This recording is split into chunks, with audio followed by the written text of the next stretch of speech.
Assalamualaikum warahmatullahi wabarakatuh. Selamat siang. Kami kelompok sastra banding dari kelas Y5B Universitas Indraprasta PGRI Jakarta. Pada kesempatan kali ini, kami akan membandingkan 3 judul karya sastra yang berbeda dan berasal dari 3 negara yang berbeda juga. Izinkan kami untuk memperkenalkan diri.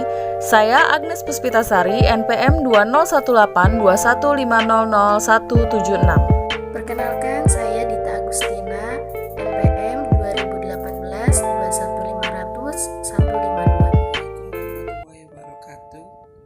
Nama saya Leliana, saya mahasiswi Universitas Indraprasta PGRI. NPM saya 2018-21500-180. Perkenalkan, nama saya Mirnawati Adelia, NPM 2018-21500-166. Baiklah, langsung saja kami akan menceritakan sedikit sinopsis dari ketiga cerita tersebut. Malin Kundang merupakan sebuah cerita rakyat dari Desa Air Manis, Sumatera Barat, Indonesia. Dikisahkan Malin Kundang adalah seorang anak yang hidup hanya bersama ibunya, dengan keadaan hidup yang penuh penderitaan. Setelah dewasa, dengan izin dari ibunya, ia pun pergi merantau. Setelah sekian lama menunggu kepulangan Malin, akhirnya pada suatu hari sebuah kapal besar dan cantik berlayar menuju pantai Desa Air Manis. Dalam keriuhan penduduk desa yang menyambut ketibaan kapal itu, terlihatlah seorang anak muda berdiri di anjungan kapal. Ibu tua itu percaya anak muda itu ialah anaknya, Malin Kundang. Karena malu kepada istrinya, Malin tak acuh dan menendang ibunya. Selepas itu, Malin dan istrinya terus berlayar dengan kapalnya meninggalkan Desa Air Manis. Dengan linangan air mata dan perasaan yang amat sedih, ia menadah berdoa dengan pilu kepada Tuhan. Tuhanku, kalau memang benar dia Malin anakku, aku sumpah dia menjadi batu. Tidak lama kemudian datanglah angin kencang yang disertai gulungan ombak besar hingga larut malam. Apabila matahari pagi memancar, di kaki bukit pinggir Desa Air Manis terlihatlah kepingan kapal dan sesosok manusia yang telah menjadi batu. Selanjutnya yaitu Si Tanggang. Si Tanggang ialah sebuah cerita dongeng yang populer di masyarakat Melayu, yang diceritakan melalui lisan secara turun-temurun. Kisah ini terdapat dalam buku teks sekitar tahun 1960-an karya Abdul Samad Ahmad, dan juga telah dibukukan pada tahun 1900 dalam buku Malamagik yang ditulis oleh Walter William Scott. Dikisahkan Si Tanggang adalah seorang anak yang berasal dari keluarga miskin. Mereka adalah keluarga nelayan yang tinggal di tepi pantai. Si Tanggang selalu berkhayal untuk menjadi kaya dan terkenal. Pada suatu hari, Si Tanggang beranjak dewasa. Ia melihat sebuah kapal besar berlabuh. Si Tanggang pun mencoba peruntungan dengan meminta kepada nahkoda kapal untuk dijadikannya anak kapal. Walaupun dengan berat hati, kedua orang tua Si Tanggang pun melepas kepergian anak mereka. Karena rajin bekerja, nahkoda kapal mengangkat Si Tanggang menjadi anak angkatnya. Setelah nahkoda kapal beranjak tua, dijadikannya Si Tanggang sebagai nahkoda untuk menggantikan dirinya. Karena kepandaiannya dalam berniaga, dia menjadi kaya raya dan terkenal, hingga kemansyurannya terdengar oleh Sultan, sehingga membuat ia mengawinkan putrinya dengan Si Tanggang. Si Tanggang membawa istrinya pergi berlayar ke banyak tempat, hingga pada suatu hari kapalnya berlabuh di kampung tempat asal-usulnya. Mengetahui kedatangan anaknya, kedua orang tua Si Tanggang dengan gembira menghampiri kapal. Karena malu dengan keadaan orang tuanya, Si Tanggang berpura-pura tidak mengenalinya dan kepada istrinya bahwa kedua orang tuanya sudah tiada. Dengan perasaan sedih dan kecewa, ibu Si Tanggang mengangkat kedua tangannya dan berkata, "Oh Tuhan, tunjukkanlah kepada Si Tanggang bahwa akulah ibu kandungnya." Tiba-tiba petir berdentung, dan angin pun bertiup kencang mengombang-ambingkan kapal Si Tanggang. Sadar bahwa itu adalah balasan Tuhan karena durhaka kepada ibunya, ia pun berteriak meminta ampun. Namun, penyesalannya sudah terlambat. Saat badai reda, si Tanggang beserta istri dan seluruh anak kapalnya berubah menjadi batu. Nahkoda Manis. Nahkoda Manis adalah sebuah cerita rakyat yang terjadi di kampung Ayer, Brunei. Cerita ini dikenal dengan nama lain Jong Batu. Dikisahkan, Ibu Nahkoda Manis memiliki harta sebanyak 7 gedung di laut dan 7 gedung di darat. Pada suatu hari, anak kesayangannya yang bernama Nahkoda Manis memiliki keinginan untuk berlayar ke luar negeri. Karena ia adalah anak tunggal, sang ibu sangat berat hati untuk memberikan izin. Tetapi, Nahkoda Manis tidak pernah berputus asa. Dia terus-menerus membujuk ibunya agar mengizinkannya untuk berlayar. Karena bujukan anaknya yang terus-menerus tersebut, maka dengan berat hati ia pun mengizinkan kepergian anaknya. Ia mengizinkan kepergian anaknya dengan berpesan agar ia cepat pulang. Setelah kepergiannya, setiap hari air mata ibu mengalir karena merindukan anaknya yang tak kunjung pulang. Tibalah pada suatu hari, orang-orang kampung riuh rendah karena melihat kapal yang sangat besar dan indah melintas dan berlabuh di hulu sungai Brunei. Kapal tersebut berlabuh untuk mengambil air di kampung Brunei. Berita kedatangan kapal ini pun sampai ke telinga Ibu Nahkoda Manis. Dengan keadaan compang-camping, sang ibu pun menghampiri kapal dan berteriak-teriak memanggil anaknya. Tetapi para anak buah kapal menghardik ibu tersebut agar tidak mendekat ke kapal. Di tengah keributan antara sang ibu dengan anak buah kapal, tiba-tiba Nahkoda Manis keluar bersama dengan seorang perempuan yang berparas cantik. Malu melihat keadaan wajah ibu yang kotor dan berbau busuk, Nahkoda Manis menolaknya dan tidak mengakui bahwa ia adalah ibunya dengan berkata, "Tidak, kau bukan ibuku. Ibuku seorang yang kaya, memiliki harta 7 gedung di laut dan 7 gedung di darat. Parasnya cantik, kulitnya putih, dan rambutnya kehitaman." Dengan suara sayu dan bercucuran air mata menahan kesedihan, sang ibu pun memohon dengan berdoa, "Ya Allah, ya Tuhanku, sampai hati anakku tidak mau mengakuiku sebagai ibu kandungnya. 9 bulan 9 hari aku mengandung, membesarkan, menyusui hingga menjadi dewasa. Dengan kuasa Allah Subhanahu wa Ta'ala, tiba-tiba cuaca berubah menjadi gelap. Hujan turun dengan lebat, disertai gemuruh suara petir yang sambar menyambar. Air sungai di kampung Ayer bergelora, ombak setinggi bukit pun menghempas kapal Nahkoda Manis. Sadar akan kesalahannya, Nahkoda Manis pun meminta ampun kepada ibu dengan melambai-lambaikan tangan sambil berucap, "Minta ampun ibu, minta ampun ibu, ampuni aku ibu." "Tidak, tidak, sampai hatimu tidak mengakui aku sebagai ibumu," jerit sang ibu. Karena dihantam ombak besar, kapal Nahkoda Manis terbalik di tepi tebing. Semua harta yang ada di dalam kapal itu pun tenggelam ke air.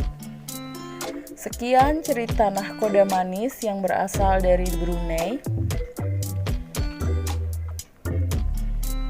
Ketiga cerita yang kami bawakan, legenda Maling Kundang, dibenarkan dengan wujud batu berbentuk manusia yang konon sosok Maling Kundang yang telah dikutuk oleh ibunya menjadi batu. Letak dari patung batu tersebut terdapat di pantai Air Manis, Padang, Sumatera Barat, Indonesia. Jika di Malaysia, batu yang disebut sebagai si Tanggang ada di sebuah gua di Batu Cave Selangor.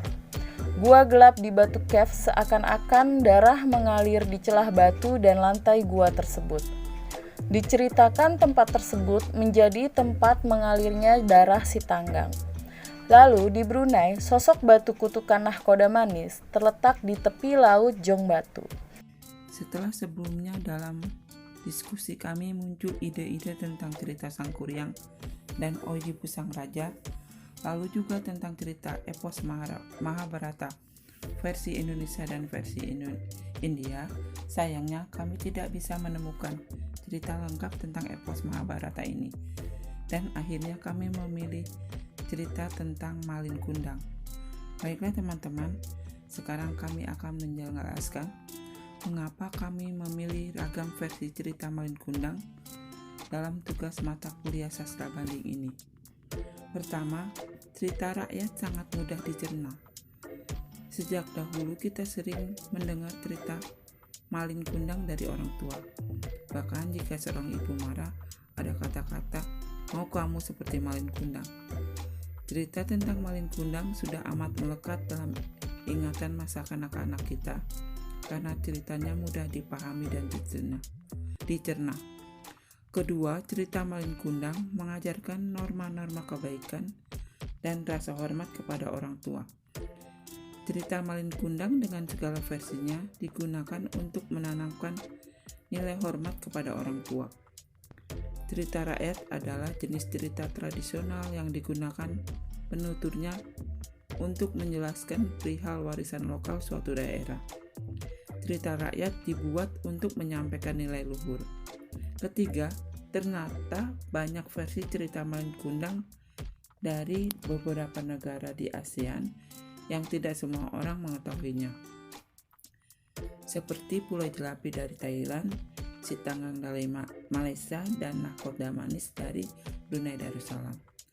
Dalam bukunya Danajaya menyebutkan bahwa cerita rakyat merupakan cerita yang berkembang dalam suatu masyarakat dan dianggap sebagai karya kolektif masyarakat daerah tersebut. Sebagai suatu bentuk karya sastra lisan, cerita rakyat termasuk dalam karya yang mencakup ekspresi kesejahteraan warga suatu kebudayaan yang disebarluaskan dan diturunkan secara lisan oleh penuturnya. Cerita rakyat yang berkembang di berbagai daerah banyak yang memiliki motif yang sama. Kesamaan motif cerita rakyat tersebut menunjukkan adanya kekayaan kearifan lokal suatu masyarakat dalam menciptakan karya sastra, yang meskipun memiliki motif cerita yang hampir sama, akan tetapi tokoh, latar, serta faktor yang memengaruhi munculnya cerita tersebut memiliki keunikan dan ciri khusus yang membedakan satu cerita dengan cerita lainnya. Baik, seperti yang sudah disampaikan oleh rekan saya, Ibu Leli, kenapa kelompok kami memilih ketiga judul karya sastra ini sebagai tugas dari sastra banding atau sastra bandingan. Saya akan menambahkan beberapa poin mengapa kelompok kami memilih ketiga judul karya sastra ini untuk kami bandingkan. Sebelumnya saya akan membacakan sebuah definisi tentang sastra banding atau sastra bandingan menurut Henry Remarque. Mohon maaf apabila terdapat kesalahan dalam penyebutan nama. Menurut Henry Remarque, sastra banding atau sastra bandingan adalah kajian sastra di luar batas-batas sebuah negara dan kajian hubungan di antara sastra dengan bidang ilmu serta kepercayaan yang lain seperti seni, seni lukis, seni ukir, seni bina, dan seni musik, filsafat, sejarah, dan sains sosial, misalnya politik, ekonomi, sosiologi, sains, agama, dan lain-lain. Berdasarkan definisi tersebut, kajian sastra di luar batas-batas sebuah negara adalah bahwa sastra tidak mengenal sastra pada satu negara saja. Oleh karena itu, kami memilih ketiga judul karya sastra ini karena ketiga judul karya sastra ini berasal dari ketiga negara yang berbeda namun memiliki aspek pembanding yang sangat dekat, yaitu ketiga judul karya sastra ini memiliki kemiripan dan kesamaan dalam ceritanya.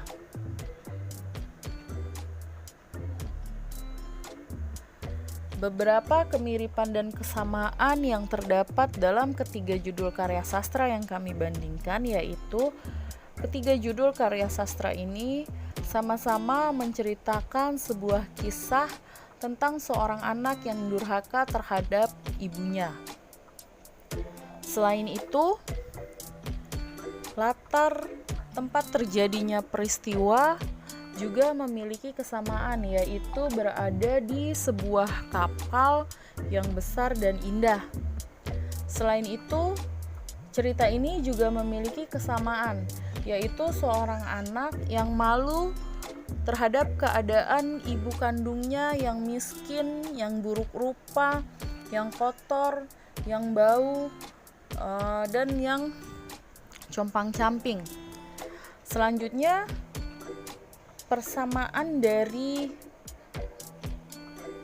ketiga judul karya sastra ini adalah tokoh utama, yaitu Malin Kundang, Si Tanggang, dan Nahkoda Manis adalah sama-sama seorang anak yang hidup dalam keadaan susah, dalam ekonomi yang tidak bagus. Dan ketiga anak ini hanya hidup dengan ibunya, walaupun ada sedikit perbedaan, yaitu Si Tanggang yang tinggal dengan kedua orang tuanya. Jadi Si Tanggang tidak hanya memiliki ibu, tetapi dia masih memiliki bapak. Selain itu, pada akhir cerita, ketiga cerita ini sama-sama mengisahkan bahwa sang ibu yang merasakan kecewa karena mendapatkan perlakuan seperti itu oleh anak kandungnya.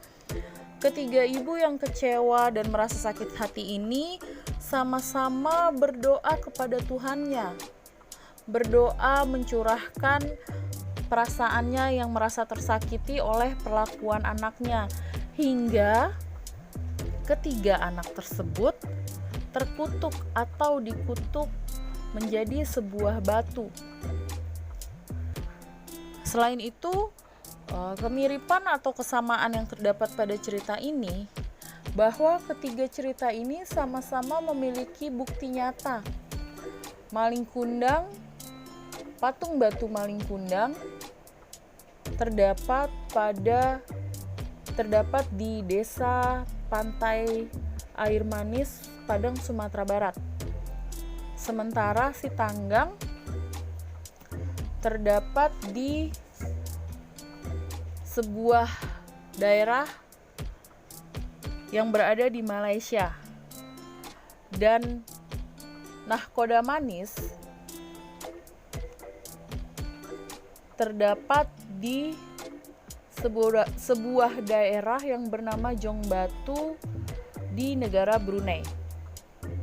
Karena beberapa kemiripan dan kesamaan tersebut, maka kami memilih ketiga cerita ini.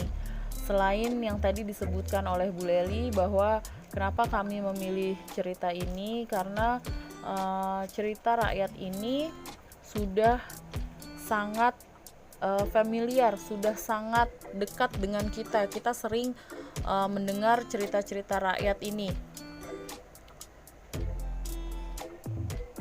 Mungkin hanya itu saja yang dapat kelompok kami sampaikan. Semoga ulasan dari kelompok kami dapat menambah referensi bagi kawan-kawan semua dalam mata kuliah sastra bandingan. Mohon maaf apabila masih terdapat kesalahan dalam penyebutan nama tempat atau nama orang. Terima kasih atas perhatiannya. Selamat siang. Wassalamualaikum warahmatullahi wabarakatuh.